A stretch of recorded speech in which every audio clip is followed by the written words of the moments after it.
Are you listening? Damn. Welcome in, people. I am your host of the Rantings of Fantasy Football Fanatic. It's true. It's me, Jesse Moeller, a.k.a. J Moeller05. And we are rolling through on our Getting to Know series. We are on our 5th episode already. So it's been going well, and we're cruising along. And I have another guest who I'm excited to bring on who has different challenges than most people because they do not live in the States. And I thought that would be an interesting topic to talk about along with some of the other issues because, let's be real, if you're in a different time zone, it creates havoc. I work with him at the League Winners. It's Mr. Jeremy Shulman, a.k.a. Rebel FF. And here he is. So, hey, welcome to the show, Jeremy. How's it going, Jesse? Good. Thanks How's your day going? Yeah, of course. Yeah, it's good. My day is, what is it? It's 10:30 in the morning. So over here in Amsterdam, man. So I think we're 9 hours apart, which, as you mentioned, creates all sorts of challenges, not just for interacting with all the people who I want to interact with on a regular basis, but also following the sport that I love, Right. Yeah. I'm on the West Coast, so that at a certain point when I would get off work, which is usually around this time, it's a dead zone. So I understand how you feel that way. Sure. I'll hop on and it's just nobody. It's crickets. It's crickets over here. So yeah, it's got to be interesting for you where it's most of your day it's quiet, and then probably towards the nighttime it gets kicking off, right? Yeah, it does help with work schedules. So it doesn't necessarily, not checking my fantasy squad at this time usually. Well, who am I kidding? Of course I am, but not nearly much else popping off at the moment. So yeah, it's a separation, but then staying awake until 2, 3 in the morning sometimes, trying as much as I can to catch the late games. Can be a bit of a challenge, but Sunday at 7 p.m. In front of the TV, checking out Red Zone most weeks, and I love it. So it's been good. Yeah, Red Zone's great. I 100% with you. Different time, but I'm glued to Red Zone. It's my new thing, right? Or I'm like, oh, my wife's like, what are you doing? I'm like, you know what time it is? Red Zone's about to happen. We're watching Red Zone, so I very much understand that. What I always loved, because I got a buddy who lives out in California, and I visited him a couple of times. I'm actually going to visit him again for his wedding in January. And so, but being out on the West Coast, you start your day with football, and then, you have an evening if you want to go out. Granted, it's Sunday, right? But you do have time to do whatever you want after a full day of football, which I absolutely love. We were talking earlier about how much I love San Diego. And so that's just one extra perk of maybe eventually ending up in San Diego is getting those 10 a.m. Football starts and just injecting it into my veins all day, and then still having an evening, It's the weirdest thing. I've been in the back east to visit family a few times during the football season, and I wake up expecting the football to be ready. I'm like, wait, I got 3-4 hours. What am I gonna do with myself? Because I'm so used to it. Yeah. So I'd be like, what do you guys do before football? They're like, I don't know. We have food. We get ready. Yeah, it's just so strange. I'm like, so it just your brain gets rewired, and we'll have these conversations with different group chats and where everyone's like, oh, you're on the West Coast. I'm like, yeah. They're like, oh, we're so jealous. It's an all different. Yeah, I know. It is what it is. It's I have the sports workout usually for the most part out here. It's just sometimes it's late nights, but that is what it is. I can't complain when I'm talking to someone who lives multiple hours at different time zones. So you can complain. It's all right.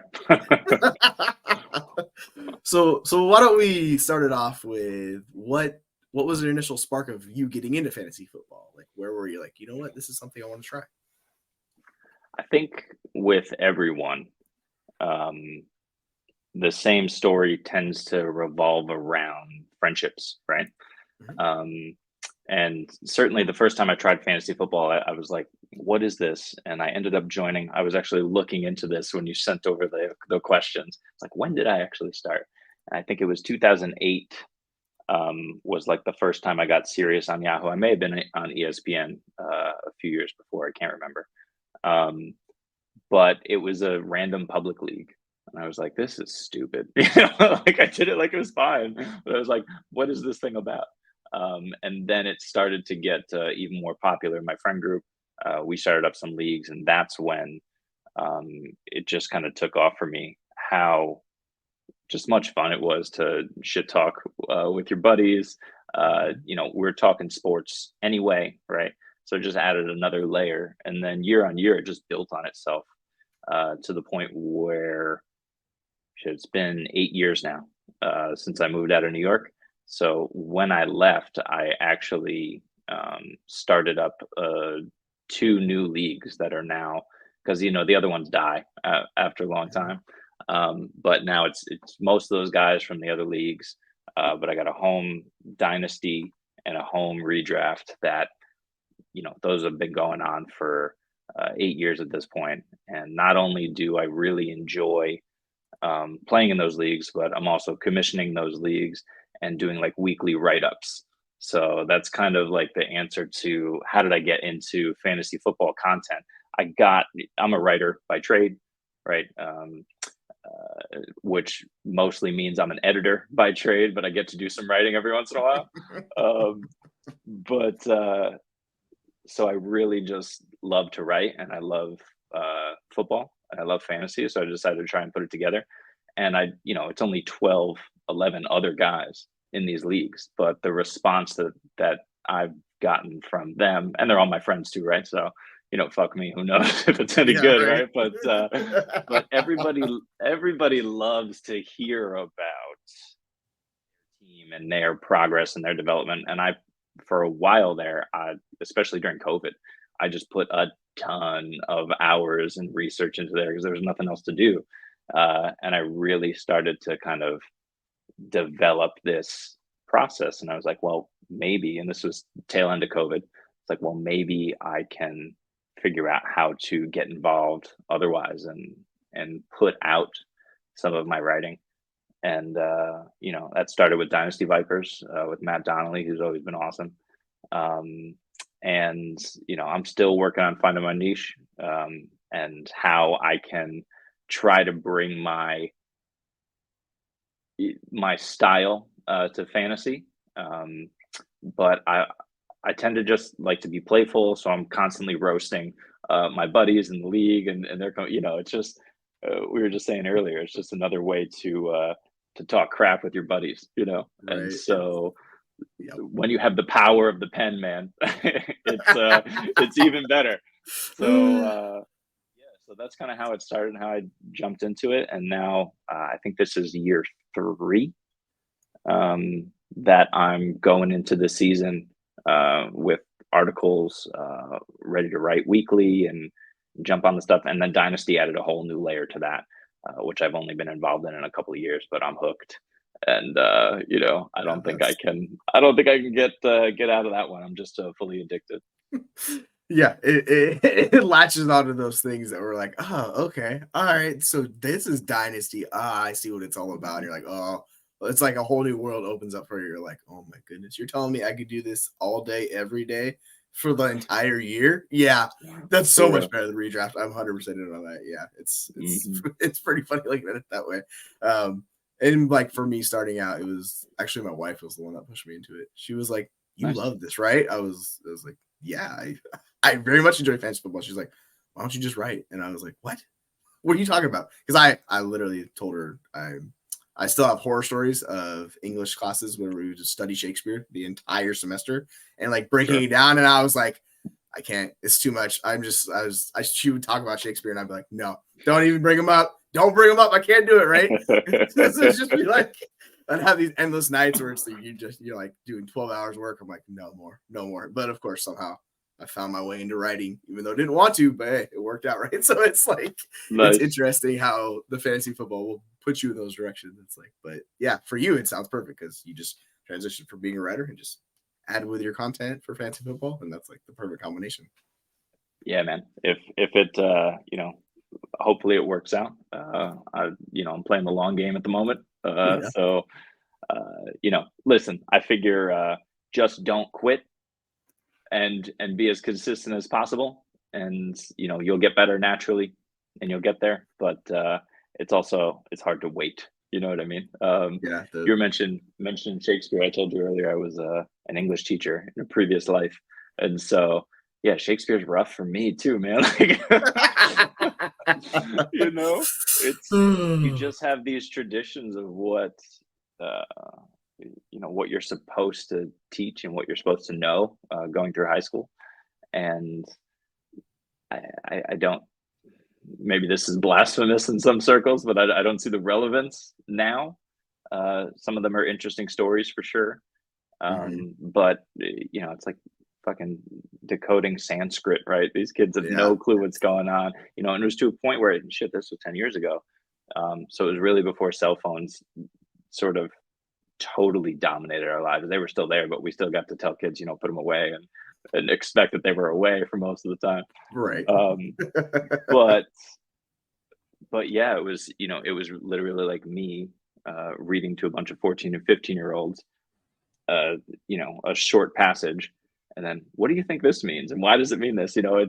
It's just such a slow process that I don't understand the need for Shakespeare either. But stories are interesting sometimes. You get to watch the movies, I guess. Exactly right. My wife loves Shakespeare, so it's pretty funny. One of her favorite movies is Romeo and Juliet, the '96 remake with Leonardo DiCaprio, where they like did Yep. the Baz Luhrmann and a very different take on it. Mhm. So if we ever go to England together, we are going to be checking out the house that Shakespeare lived in and all that fun stuff. I was like, Yeah. listen, you're my wife. I'll do it with you. I might not enjoy it, but I'm here for the ride. So yeah. We lived outside of London for about 5 years, so we spent a few times at the Globe, just Mhm. touring around, and it's cool.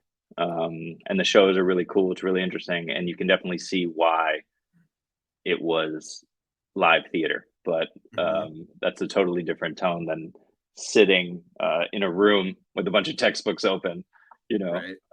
with 25 kids who are like, I don't give a crap about this, and trying to force feed them. So yeah, if you get there and if you can get to the Globe, must do bucket list maybe.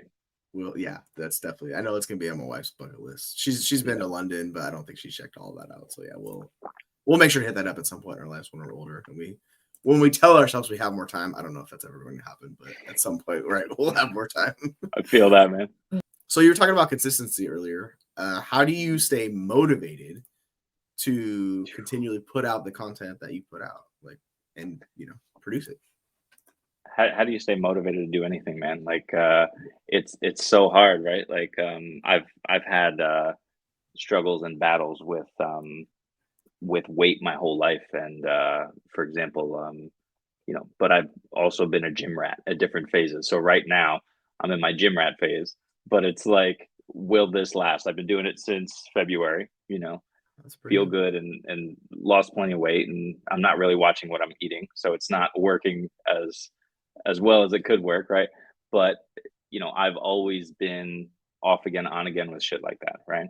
Mhm. And I think part of it is like I don't love the gym. I don't know many people that do. Some people do, but I love the feeling that I have after the gym, and I love like fitting better in my clothes, right? And I love Right. all of the things that energy levels, all the things that come with it.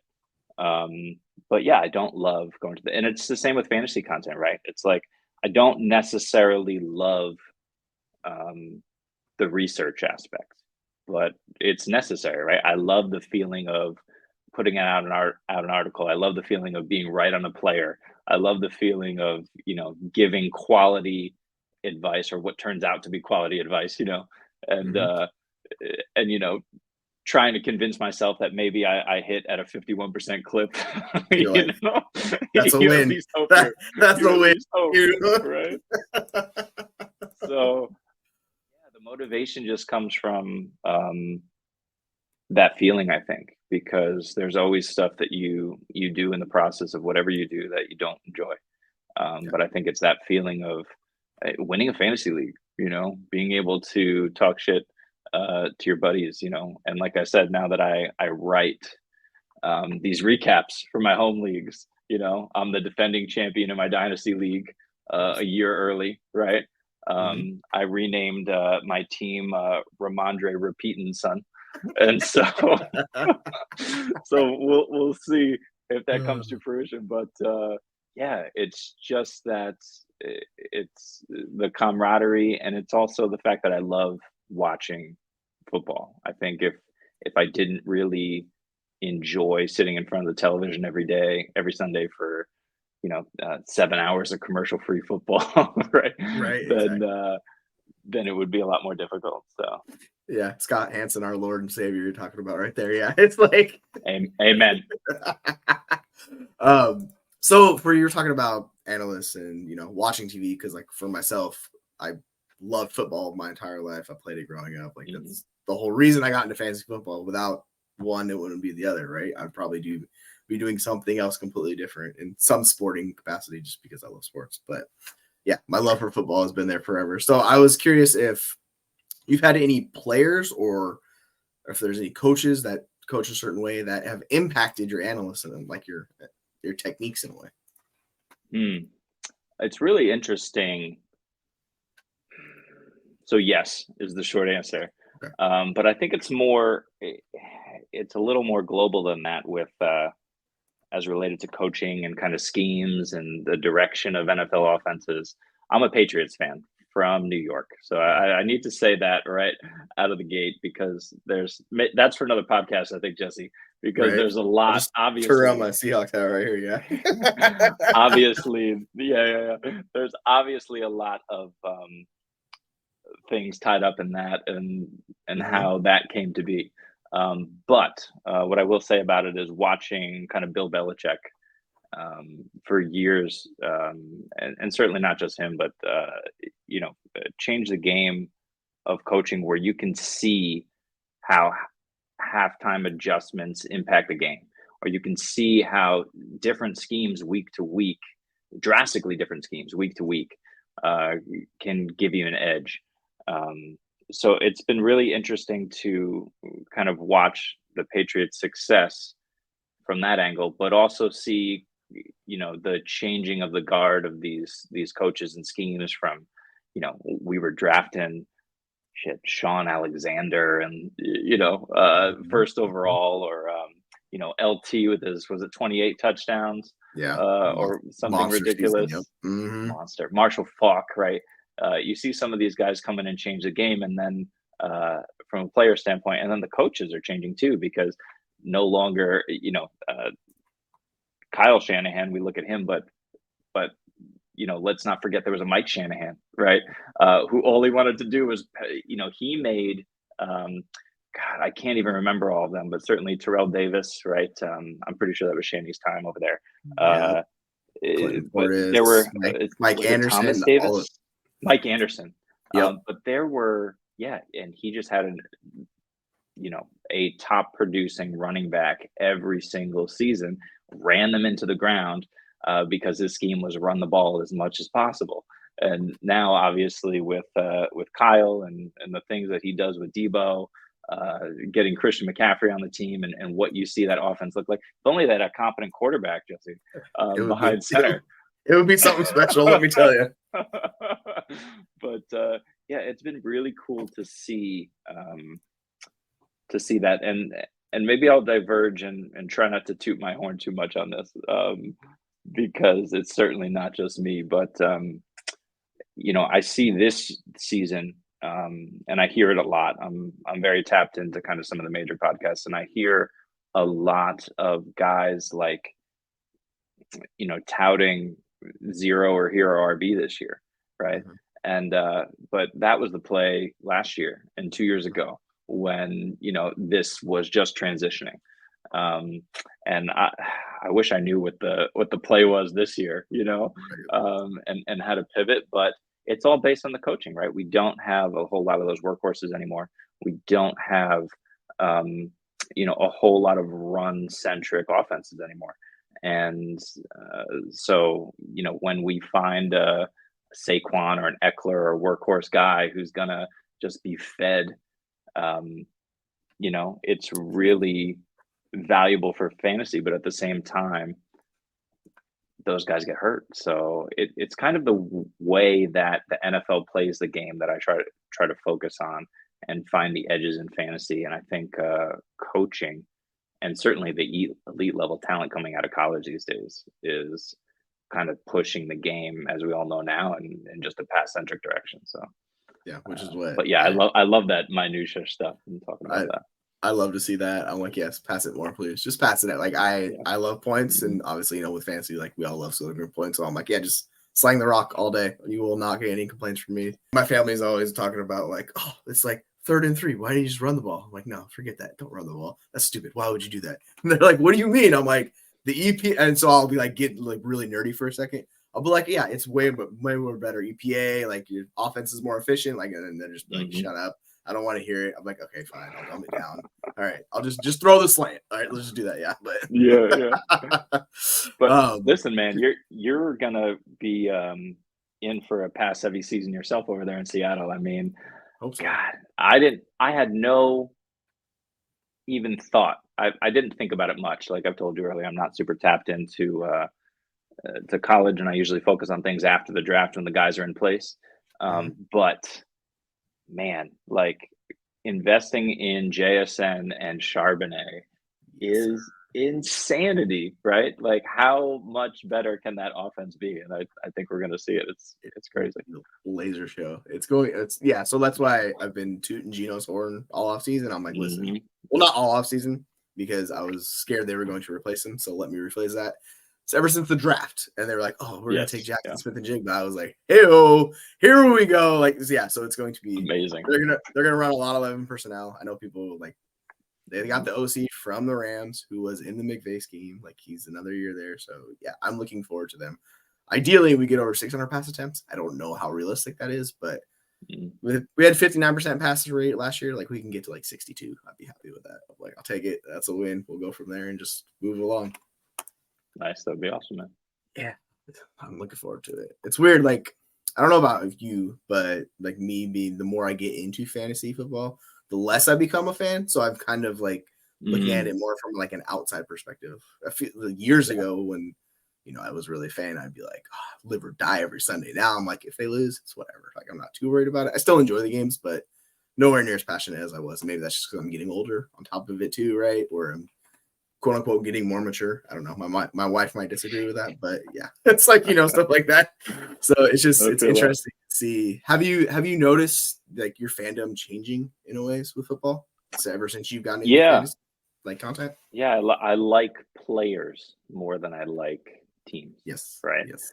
And that's a really interesting thing. Cause I was the same way, right? Like the whole reason,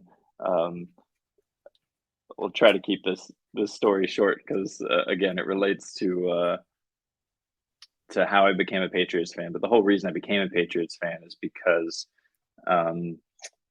Pete Carroll was the Jets head coach, and they promoted him from DC. And I was like, I love that. An internal hire that didn't go out, and I was, what was I, 11, 12 years old at the time, and I was like, yes, super excited. And he had a bad year, right? I don't remember what the Jets record was, but it was not good. They didn't come close to sniffing the playoffs. And they fired Pete Carroll, right? And I thought, what is this? What is this front office doing? Like such a little nerd. But and this is something that you shouldn't ever do. I don't advise doing this, but I came up with over the offseason because I was so upset about it, and I forget who they even hired. But I said the next, when the season started, the next season, all right, sorry, let me go back. So that season, when I was fed up with Jets, was the Dan Marino fake spike play as well. Yeah, I remember that. And so, God, that just kind of tore my heart out. And I said, all right, that's it. The next team that beats the Jets is my team. And I said this to my father, and I thought this was acceptable in my brain, my 11-year-old brain. And he's like, what are you talking about? It's like, you can't do that. And I'm like, watch me, right? And so of course, that season, the Jets go on like a ridiculous winning streak to start the year. And I think they go like 5-0, 4 or 5-0. And my dad asked me every week, "You're going to be a Jets fan now? You're going to be a Jets fan now?" It's like, nope, I'm sticking to it. And in that time, they're playing the Jim Kelly Bills and and Mhm. Thurman Thomas, and I have family in Buffalo, and they're crushing them. Right? So Yeah. it's like, oh, maybe it's a New York team still, and I can swing that. The first team that beat the Jets that season was the New England Patriots. Pete Carroll was the head coach, Yes. and it just felt like serendipity. And then I think later that season or early the next, Drew Bledsoe, which at the time was crazy, went 45 for 70. Absolutely 70. That's nuclear, intense. That's insane. nuclear. They don't guys don't throw the ball 70 times today. It's No. crazy. And it was on. And obviously from that point, the Patriots were decent. And then we have everything that happened with Brady Yeah. replacing Bledsoe, and the rest is history. So it's been a fruitful change, but yeah, it was also, dumb prepubescent me being like angry about like Jets front office moves and shit like that. Yeah, my family's a little bit different. We're born and raised Pacific Northwest, all Seattle stuff. So it's like Mhm. Seahawks, Mariners, Sonics till you die type stuff. And I'm like, all Yeah, right, like this is, and the Mariners have just been just a dumpster fire for eternity, right? So it's like, is it really? Do I really need to root for this team for this long? Like, should yeah, maybe I could take a, you know what I mean? I'm like, maybe that's not the best policy. But as a kid, I was like, oh yeah, why would I ever, So now that we're a little bit older, I'm like, you know what? Maybe it's time to move on. And I'm sick of rooting for losers for the 30th straight season in a row. So yeah, I I get hear it. that, I man. understand it. How has your basically fantasy football impacted your personal life? Like, are you able to do both, have a successful life outside of fantasy, do everything you need to do, or do you find yourself struggling to balance the two? Yeah, it's hard to balance because especially now the season is just in full swing. We actually have games to look at. We Mhm. actually have, um, hard knocks and everything coming back. So it, and everyone is back on Twitter. All of the or X, I guess I should say, all Whatever you of want to call it. Yeah. the fans are back. The friend group chat is just starting up. Because we draft in a couple weeks. So it's just it's hard now. And the biggest issue for me over here is sleep. You know, during the season, the last couple of years, I've just been an absolute wreck. Just trying to stay up as late as I can on Sunday, falling asleep on the couch, stumbling out of bed at 7 in the morning, trying to get ready for my day and get my kid to school and get Mhm. the dog out for a walk. And it's like, holy hell. So yeah, it does. Sleep is important, which is was a surprise. And so, especially What? now, man, I know, right? I'm um I'm 41 years old, so especially now, I feel it a little bit more. It's not as Um, easy, right? Yeah. yeah, man. And so I don't know how this season's gonna go, but we're gonna push through. We'll make it. Like I'll figure. Yeah, I remember last year. There was nights when I was working on content like 4 in the morning. And then I gotta get my daughter up for school. So getting up at like 7, I'm like, this is stupid. Why am I Mhm. doing this? Like I I have know, to get I better know. with my time management because this is just not gonna Feel cut that. out. Like every year gets harder and harder. You're like, whew, my body does not recover on the 3 hours of sleep. I'm like, did I even sleep? I don't know. You should forget. Yeah, it's just it can wear on you. I 100% agree. It can absolutely wear on Yeah. you. For you in particular, I'd be curious to hear your answer to this. What are some of Mhm. the obstacles you face as a fantasy football analyst? Because I know yours are a bit different than everyone else, considering the time factor. That obviously seems like a very difficult, as you've brought up multiple times, very Yeah. difficult disadvantage for you. It is. But it's also, I usually have my mornings. Um, so I write and edit freelance, Mm-hmm. so I can build my day, which is super helpful. But at the same time, there's lots of times where I just have to be in it and kind of on the clock and hit deadlines and stuff like that. Um, so it's hard, but it's also nice to be able to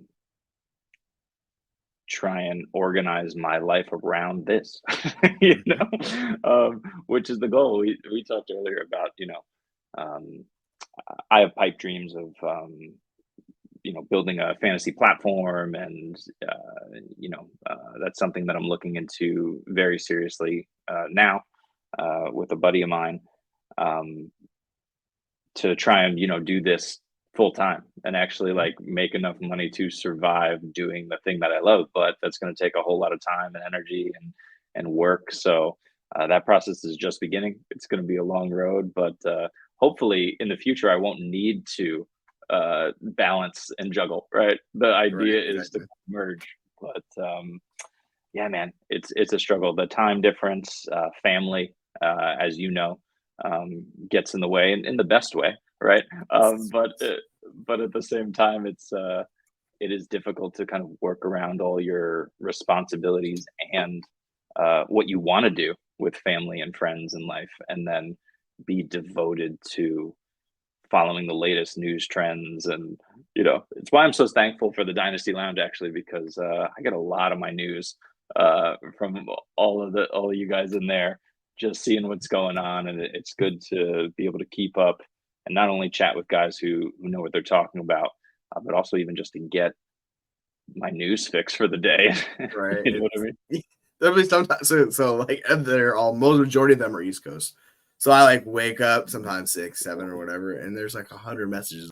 But we love it. It's a fun community. If you love fantasy football, like that's a fun place to hang out. Besides Twitter and all the other platforms, right? It's just more talk actual football, which is nice. Where it's not Yep. just pushing other stuff. So yeah, I do very much enjoy those guys. This is a question I'm very curious to hear your answer on. What is a way you see yourself standing out from all the other fantasy analysts? If I was to ask you to be like, hey, what's the one thing you do in particular that sets you apart from everyone else? So obviously with the Patriot story, I'm a contrarian by nature, right? Mm-hmm.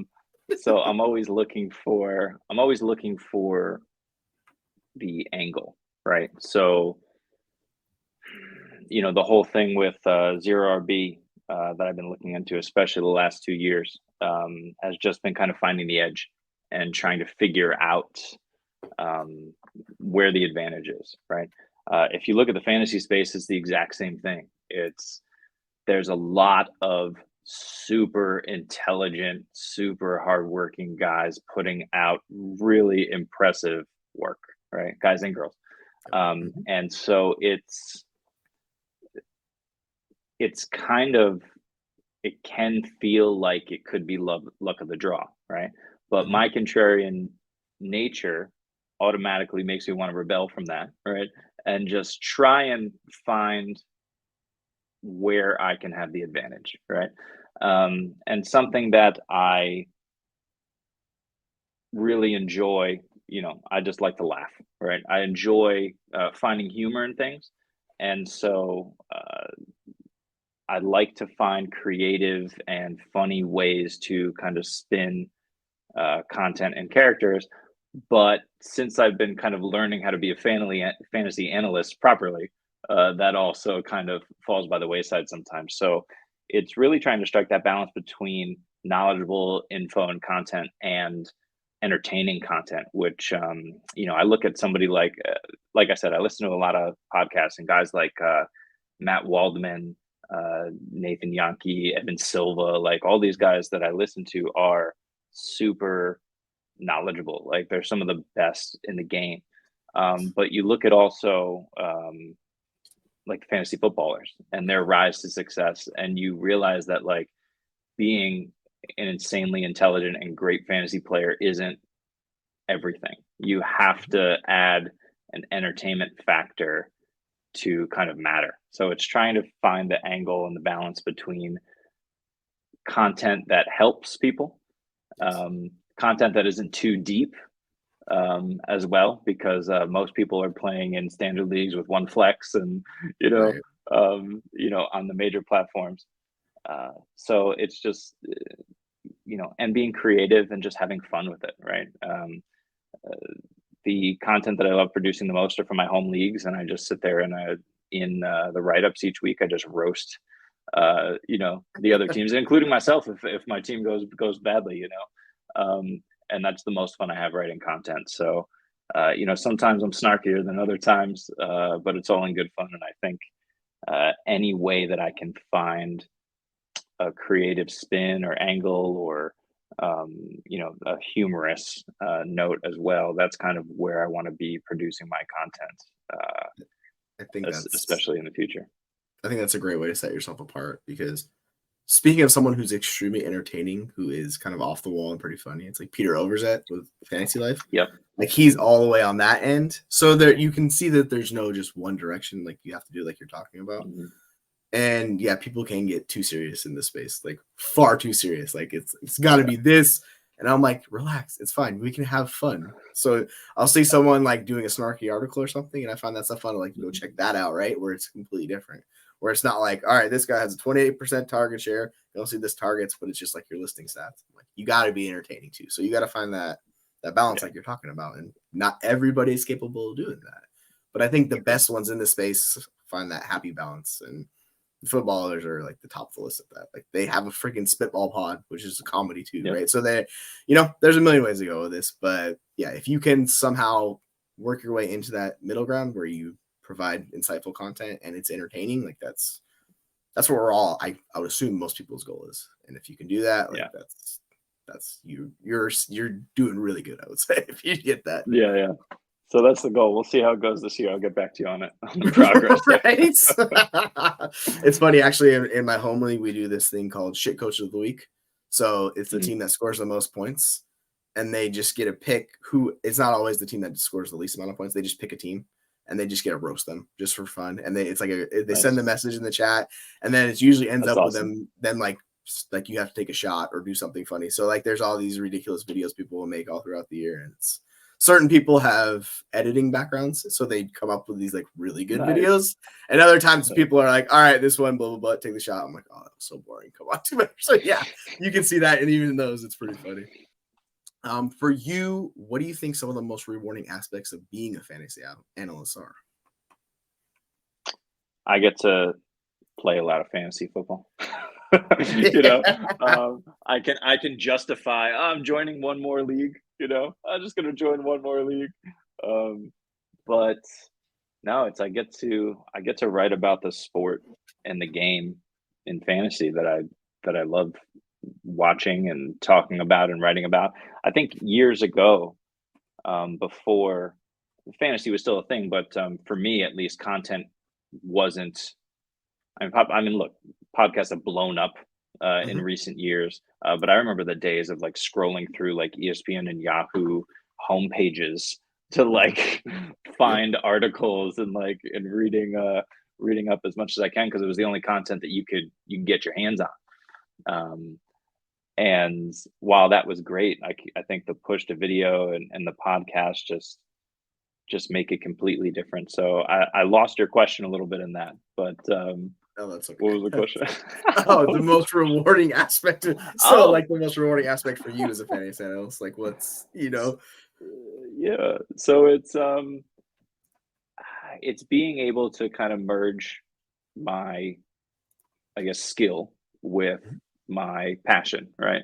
And I feel like, since I think I told you this off pod, but I used to be a teacher for 10 years. And what I noticed is that I was kind of punishing myself for not doing the work in high school.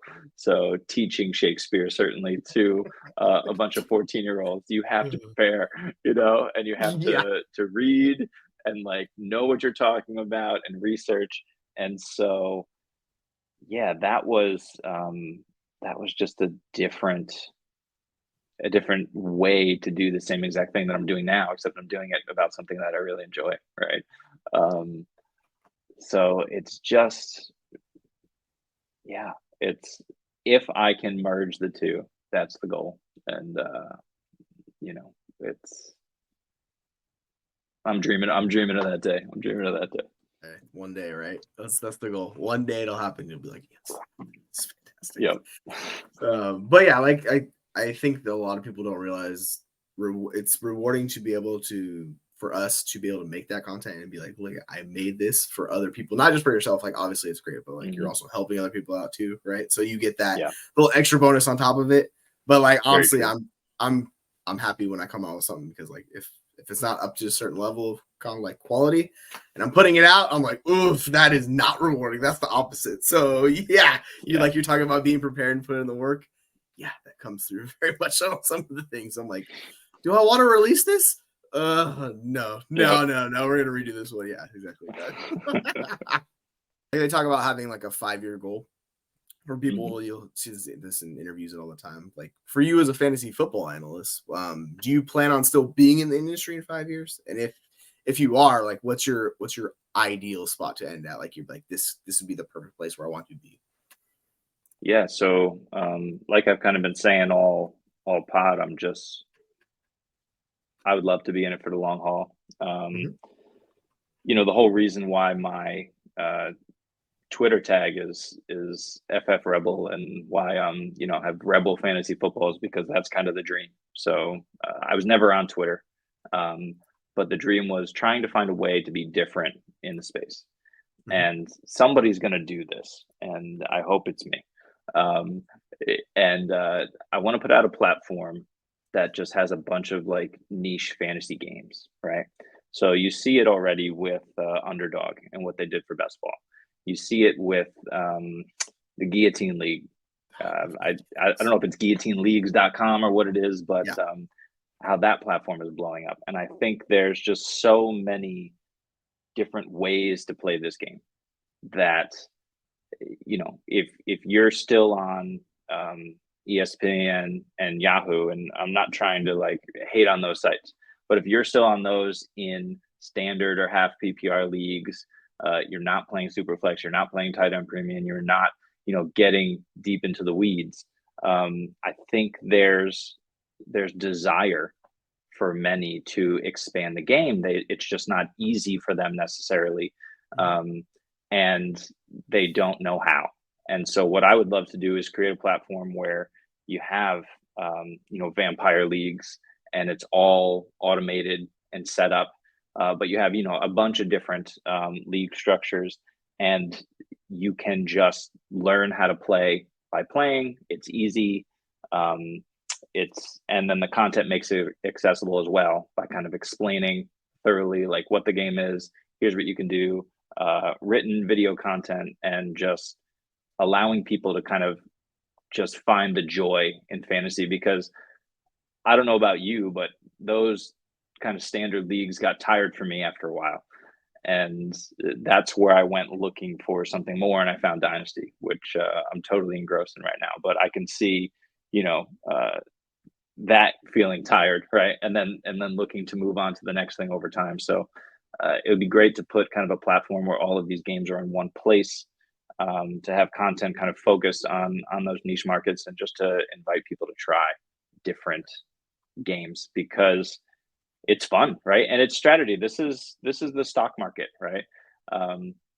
And you can actually make a lot of money playing this game, So you can have return on investments. Absolutely, yeah. If you can read that's your whole podcast, right? So if you can read the market, better than the next guy, with whatever resources you have at your disposal. I mean, people aren't in the newspapers like they used to be in the stocks, 20 years ago, or like they used to be in fantasy football 20 years ago. Right now with a pencil, yeah. Yeah, man. But that's what it is. It's just reading the market, and if you can do it better than the next guy, you have an advantage, and that's also what makes it fun. Yeah, because realistically, you're only playing 11. In most leagues, you're only paying 11 other people, right? So you just have to beat those 11 people. And I know it's not easy. No, it's definitely not easy. Trust me, I've lost plenty of leagues throughout the years. I will lose plenty more. But yes, sir. Yes, it's not. You're not competing against hundreds or thousands of people in those leagues. So that's kind of the fun little. They have those micro markets, and if you take advantage of it, like there's people literally on platforms that like this is their job, and they make a ton of money. They treat it like stock market, like it's investments. It's just you see that. That's why I love Dynasty so much, just because it's literally the corollary between that and the stock market, or just like I see it. It's where it lights up for me. So I'm like, it makes so much sense in my brain. I'm like, so I 100% agree with you. It's like just like that. But then also you see like companies like Underdog, who have been around for, seriously for what, 4 or 5 years, where it's just exploded. And I think I heard recently that they were value at $1 billion, It's and just but it shows you the market, mhm. right? And the market is massive. Like there's plenty of pieces of pie to go around, man. And it's just finding out how you can access that, and help people have fun and just continue to do it all day long. It's an addiction. I got to get my fix. So. Yeah, I mean, I was reading something that said there was over $9 billion spent on fantasy sports last year. And that market, it's only going up each year. It's growing and growing and growing. I mean, obviously, underdog is a huge part of that, but like it just Mhm. shows you this. I don't know where the cap is on this, but we haven't come close to hitting it yet. So No. if you're talking about like with the platform you're hoping to create, like if you guys come in, you kind of do what sleeper underdog did, like that you just take off and you just ride that wave, and you're like, guess what? Like we're flying high. So yeah, Yeah. I would There's love to see you guys do opportunity. something like that. Yeah, there's absolutely like that's Yeah. the thing. There's still an untapped market there. Yeah. And we'll leave it on this last question. Is there can you share any words of like wisdom or advice you have for people who want to get into the fantasy industry? I've heard this question asked to a lot of very successful um, fantasy analysts, and I always hear the same response. It's be different, you know, and it's true. I think that there's a lot of noise out there, and it's good noise, um, but a lot of people are doing things the same old way. You'll have your group of people who see what's been done in any industry, who see what's been done, and then try and emulate that and do it the same way. And that's a great way to learn and grow. But to truly stand out and like make this, your 9 to 5, it's you have to be different. And I don't know how that's going to happen for me, but exactly what road that's going to take. But you can't come in and do the same old thing.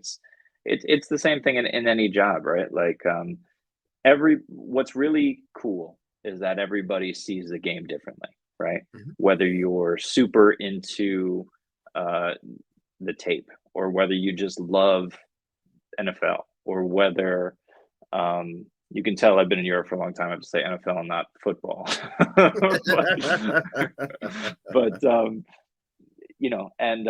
some people just sit in their spreadsheets and they love crunching the data. And I don't think any of those things are the wrong way to go about it. But I think it's really important to find what works and enjoy what you do. And being different really, I think, just boils down to being you, right?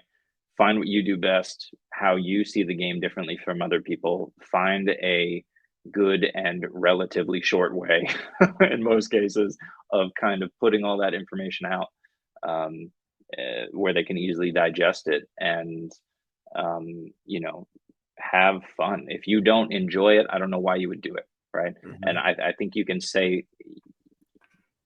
wouldn't say that about normal jobs, right? You have to make money in this world, right? We need to eat, put food on the table. We need to support our families.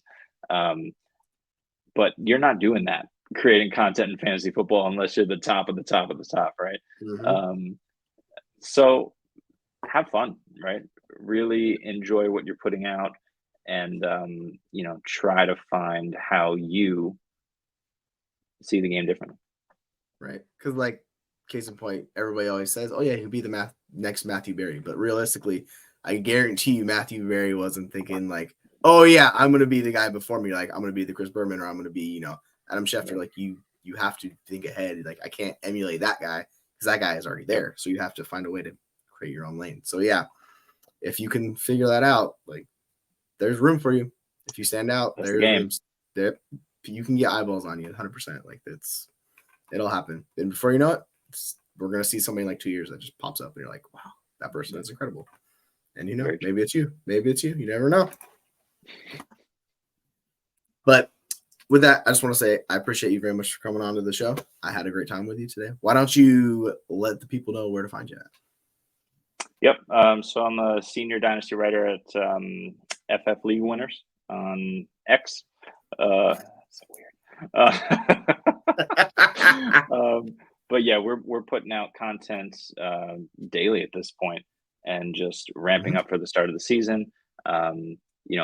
Looking to just create as much value as possible across all different types of content. Dipping into pods, obviously, over there. I think you guys are league winner affiliated with your pod, right? Or at least one of them. The one with Peru, yeah, we are. Yeah, so it's just trying as much as possible to grow that and work with the awesome team over there, and just continue to work at making fantasy my full-time job. We'll get there. It might be 20 years from now, but we'll get there. You can't give up. That's the thing. You just gotta keep trying. One day, you know what I'm saying? Yep. It's gonna happen. And if it doesn't, you look back, you say, "What? I gave it all I could." That's all that matters, right? So that's it, man. Yeah. All right, man. So yeah, thank you everybody checking out the show. It was a pleasure. Yeah, we're gonna have a lot more of these coming on. So I hope y'all. I'll be seeing you. We'll get more of these. So yeah, take care, folks. I hope y'all have a good day. Have you ever felt? Are you listening? Damn.